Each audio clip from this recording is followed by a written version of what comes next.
ఒక్క మాట మాట్లాడకుండా ఎవరైనా మిమ్మల్ని మిస్ అయ్యేలా చేయటానికి. 4 మైండ్ ట్రిక్స్. చివరిది డేంజరస్ 1. నీ దగ్గర ఉన్నప్పుడు వాళ్ళ వైఫ్ ఫుల్ పాజిటివ్ గా ఉంచు, కానీ ఎప్పుడు అందుబాటులో ఉండకు.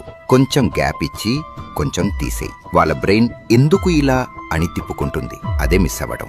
ఇది యూజ్ చేయాలనుకుంటే వెంటనే సేవ్ చేసుకో, తర్వాత వెతికిలోకి రీల్పోతుంది. 2 అవైలబుల్ ఉన్నప్పుడల్లా నీ ప్రెజెన్స్ రేర్ గా అనిపించాలి. నీతో గడిపే ప్రతి సెకను స్పెషల్ అనిపించు. వాళ్ళు ఈ టైం మళ్ళీ రాదు అనిపించుకోవాలి.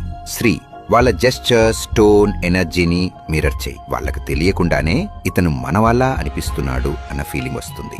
Last silence. ఎక్కువ మాట్లాడకండి. నీ నిశ్శబ్దం వాళ్ళ మైండ్లో 1000 క్వశ్చన్స్ రేపుతుంది. అదే వాళ్ళు నీ అటెన్షన్ క్రేవ్ చేసే మెయిన్ రీజన్. ఇలాంటివి ఇంకొన్ని రెడీ ఉన్నాయి, కానీ అది ఈ పేజీని ఫాలో చేసిన వాళ్ళకే దొరుకుతుంది.